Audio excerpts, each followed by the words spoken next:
Hello, my name is Alejandra and I am a certified surgical first assistant. Welcome to my YouTube channel. On today's video, I am going to be talking to you about the recent contract that I just signed. I am going to North Dakota. This will be my 7th travel assignment. And originally I didn't want to start working until April 1st because I wanted like some time off. I was working in Wisconsin from July 24th, 2023 just until like 2 weeks ago, like late January, early February. I was supposed to stop working in Wisconsin March 9th, but the hospital closed down. It kind of like hit everyone by surprise. So I put in my 2 weeks and I stopped working there because there was no point of, I didn't see the point of me being there as a traveler. Like I wasn't being utilized properly, and it was just basically a waste of time and money, me just being there at work doing nothing when I got hired there to be a first assistant and I wasn't doing any of that. So I was looking at jobs. I didn't see anything. The market at the time, the pay was really low for first assistants.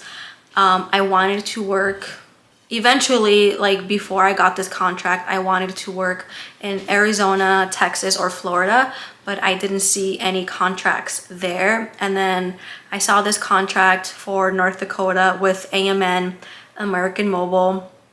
It said crisis staffing. So that can be good, but that can also be bad. So it's really good because the pay is really high, because they're like in crisis mode. So either they're really short. Actually, I think that does mean that they're short and they need people ASAP. So that's why the pay was really good and they need someone to start right away. So I am starting in 2 weeks and I'm really excited because that's the first time. It's my first time in North Dakota and that's the farthest west that I've ever gotten, if that makes sense, because my contracts, they've been in the East Coast, been to Florida, mostly the Midwest. So it's, a little bit change of scenery. So one thing that I do want to mention is that the pay is really high for this assignment.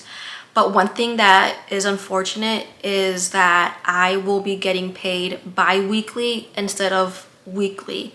So American Mobile or AMN is the only agency I've seen that does that, and it's nothing the agency can't control. It's just the facility. So the facility has that in place and we can change it. So my first assignment that I ever did 2 years ago, I got paid bi-weekly. When I was in North Carolina, I got paid bi-weekly, and that was because it was through AMN. So I ask every travel agency, I ask every recruiter that I work with when I do sign a contract, am I gonna get paid weekly or bi-weekly? And I explain to them why. And unfortunately for AMN, I'm going to be getting paid bi-weekly, which is fine, but I got into traveling so I can get paid every week.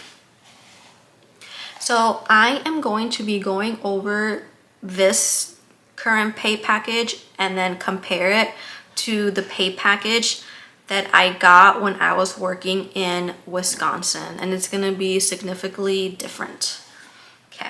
Okay, so for Wisconsin, I was getting an hourly rate of $47, on-call rate for $4.50, charge rate that doesn't relate to me. Callback and holiday rate was $70.50, and this was a pretty good contract and I made some good money during my time there. So my new contract for North Dakota, I'm gonna be making an hourly rate of $62.50.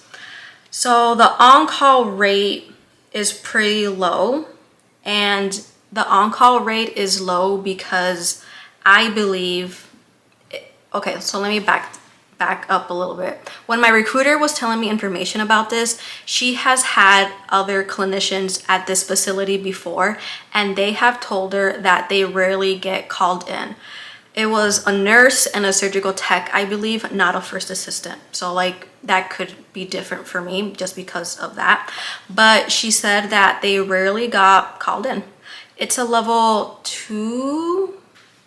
It's a level 2 trauma facility, I believe. But she just said that her other travelers in the past enjoyed it and they really get called in.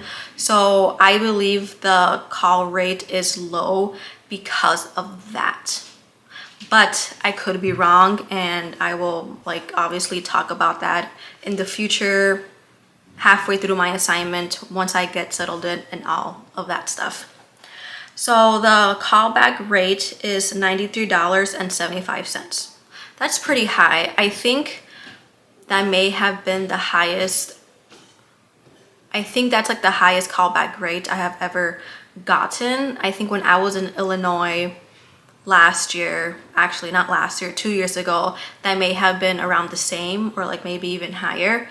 But even though I've been traveling for 2 years and this is my 7th travel assignment, you know, there are still some things that I get confused on, because I guess at that time I signed it, I was just like really excited. I got this like really good paying contract.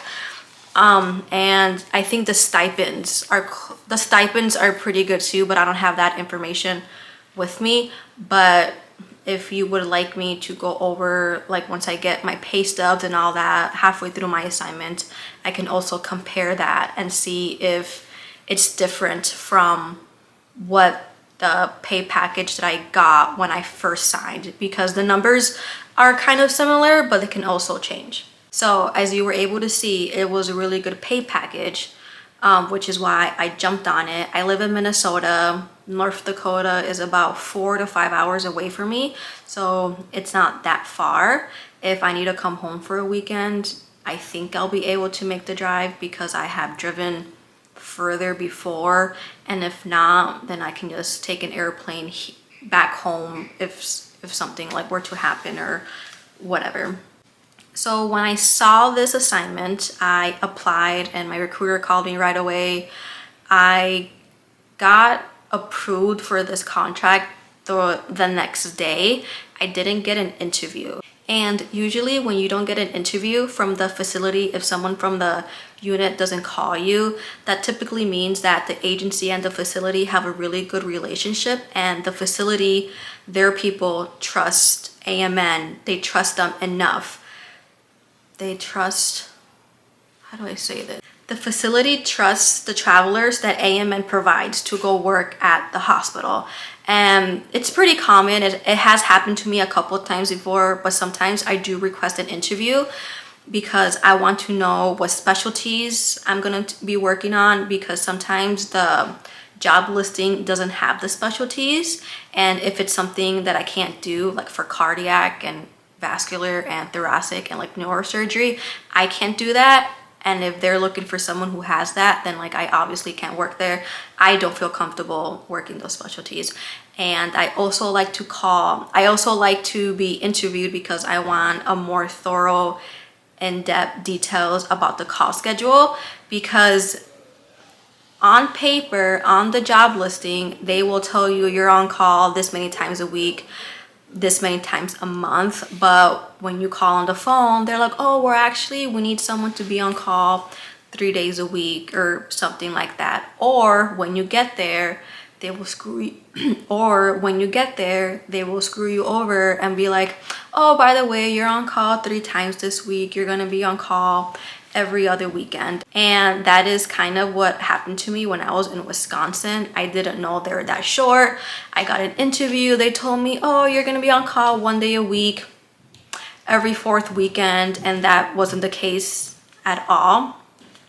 So because this facility was in crisis mode, like I am a little bit hesitant that what if they are short and what if they do need someone to be on call more often. But my recruiter did say that the call requirements are, I forgot, like every 4th, every 6th weekend or something, and like 1 day a week. But like I said, that can change. And that is all I had for you today. I wanted to update you guys on what was going on. I am going to North Dakota. I'm really excited about that. 7 travel assignment. I hope you enjoyed the comparison from this pay package from my previous pay package. Like I am still learning all the numbers, and I feel like I have had travelers in the past tell me pay more attention to the stipends, so like the tax-free money, rather than the hourly rate, because the hourly rate is what you're gonna get taxed on versus the stipends, like for meals, housing, and incidentals, that's tax-free. So I will not get taxed on that money. But I did receive another pay package when I first signed that had the numbers for the housing and meals, and that number was pretty close to 1,000. And you know, that's pretty good money for that's a pretty good number for a stipend. And as you saw, the hourly rate wasn't that bad either. And just going back to the on-call rate of 250 for this current travel assignment, you know, it's not bad. I feel like that is what I was making when I was working full-time here at home, $2.50 to be on call, versus when I started traveling, that number ranged from $3 all the way to $6. Maybe it's low because you don't get called in as often, but when you do get called in, it's $93 an hour.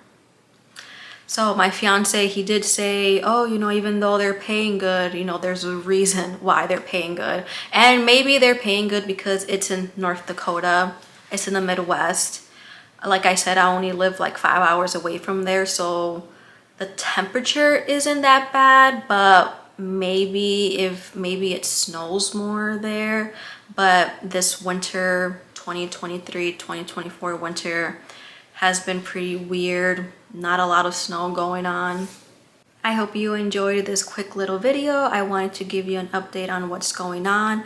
I will probably update you again once I'm halfway through my assignment, just like overall my experience there, if I see myself coming back, how the staff is, how the surgeons is, how the call schedule is, because my last assignment pretty much traumatized me because I was on call a lot and I felt like I have no life.